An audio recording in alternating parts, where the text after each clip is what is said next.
Joining me now is Virginia Republican Governor Bob McDonnell. He opposes the idea. Explain why you oppose the idea. Well, both Democrats and Republicans have introduced that idea right after they've lost a presidential election. So I think it's a bad idea no matter who does it, because it changes the mix. I mean, the winner-take-all by state, I think, is the right way to go. It's consistent with federalism. I think more Republicans ought to step up, because it does look like, you lost the election, so you're trying to change the rules. Well, several have. Scott Walker, Haley Barbour, some other people have come out. But to stop it. To stop it, right. And that's not going to happen in Virginia. We've got some other Republicans that now have come out against it. And you think it shouldn't happen in Michigan and these places? Well, no, first of all, I'm afraid people will ignore Virginia if that happens, or they'll only go to maybe one congressional district in Virginia, and that's not the way to go. You ought to campaign statewide, and so we were pretty relevant this time in this last election as a swing state. We'd lose that, but the bigger thing is it's not what our founders intended. So I'm content with the current law. It works. I was interested by something you said over the weekend. You made the community organizing. Yes. Joe, you said, we mocked this 5 years ago. It turns out they're pretty good at elections. They're pretty good at community organizing. Take me a step further. What do you mean by that? Do you think that you're not speaking very well? One of the criticisms I've heard from some conservatives is, the party doesn't persuade anymore. They're not making an argument. They're just saying, Democrats are wrong, we're right, deal with it. Yeah, and that's exactly the point. You can't show up 6 months before an election and say, here's all my great ideas and I'm against those guys, vote for me. That's not going to cut it. Community organizing, I think, means, every day, all day, you got to be out there in the communities persuading people why conservatism works, why liberalism fails, and more importantly, why it produces better results for them and their family and the things they care about. Chuck, roads, schools, public safety, health care. Our ideas actually produce results, and that's the Republican governor's story. We got 30 of them. We're getting things done. Balanced budgets, lower taxes, more jobs, and that's a compelling story. That's what people want, especially voters. They want a job. They want to get out of debt, and I think we can show them why conservatism generates those results. Let me ask you about what you think you're hearing from this bipartisan proposal in the Senate immigration. Are you for what you've heard? And do you think what they're talking about fits the definition of amnesty? I think they're on the right path. I mean, listen, this has been a solution that's eluded everybody since Reagan signed the bill back in 1986 to have a fix for that. And most have said, look, we need a comprehensive solution, meaning border security, better security within the country, and then a pathway to citizenship for those that are here, because sending 12 million people back to some other country is not. Some people what you just described, some people call amnesty. Do you understand why they call it amnesty? I do, but I think what I understand about the proposal, and I've just taken a look at it, is it's a pretty tough love. It is penalties for violating the law, and it is a large number of things to have to go through before you qualify. And by the way, you get in the back of the line, but you got to learn English, you got to learn civics, you got to do a number of other things before you're going to be considered for citizenship.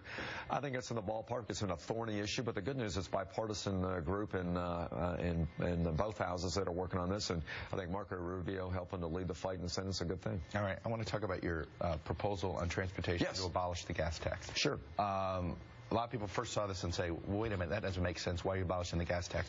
But I understand that is it because the gas taxes that you're collecting, is it a shrinking pool of revenue? It's a long-term dying source of revenue. Explain, why do you believe that? Well, one, inflation. It's eaten up 55% of the gas tax since it was last raised in 1986 in Virginia. But two other major issues. One is alternative fuels between electric cars and natural gas cars, and who knows what other new technology we're going to be using other fuels. And thirdly is the CAFE standards. We've gone from 10.3 miles a gallon to 27.2 miles a gallon. To 50, and it's going to go up to over 40 in the next 10 years, Chuck. So you're right. That is those three together continue to eat up the gas tax and what's going like this. So my suggestion is, let's make the change now. So let's find new funding. You have to find a new. And so why a sales tax and not a sort of a user fee? Come up with other user fees, more tolls or things like that. Well, first of all, we already use the sales tax for transportation in Virginia. We've used a half a cent of the sales tax right now. We have for. You want to raise it another? Yeah. Well, I'm doing it on a revenue-neutral basis, converting from 5% to 5.8% to replace the gas tax revenue, essentially dollar for dollar. But then sales tax grows with economic activity, whereas the gas tax declines. It's real money. It's gotten a good conversation. We had a poll the other day from CNU that showed of all the ideas out there, if people favor that 2-to-1 over other ideas. So it's novel, it's new. No other state's done it. it, but you know what? Every state's got the same problem. They got to build infrastructure. No, I know the state of Oregon was doing a pilot program that was going to charge track miles. Track miles. Yeah. Did you look at something like that? We did. There's some privacy issues with some of those things. You could do it though. Just look at the inspection once a year and give them a bill, but then you get sticker shock once a year with a big bill. This seems to be the better way to go. You pay for it as you use the services. And I'm going all over the map. I know you got your WTOP thing. And we haven't talked about Miami yet. I know. You mean the leader in ACC basketball. But I got to ask you very quickly about politics in Virginia. Yes. At what point you resigned as Attorney General at some point during the campaign? Is that something you think Ken Cuccinelli is going to have to do?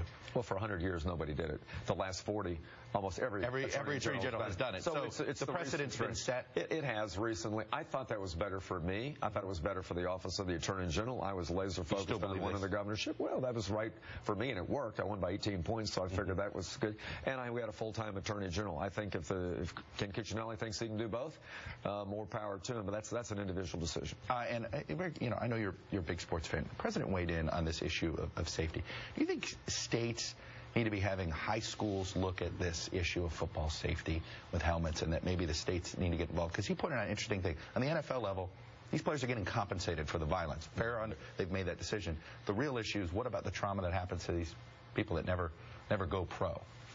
And do you think that's something that the state should be involved in, and that more high schools should look at? I hesitate to get the government into that at this point. I really do think there's enough pressure from parents and coaches and others to be self-regulating.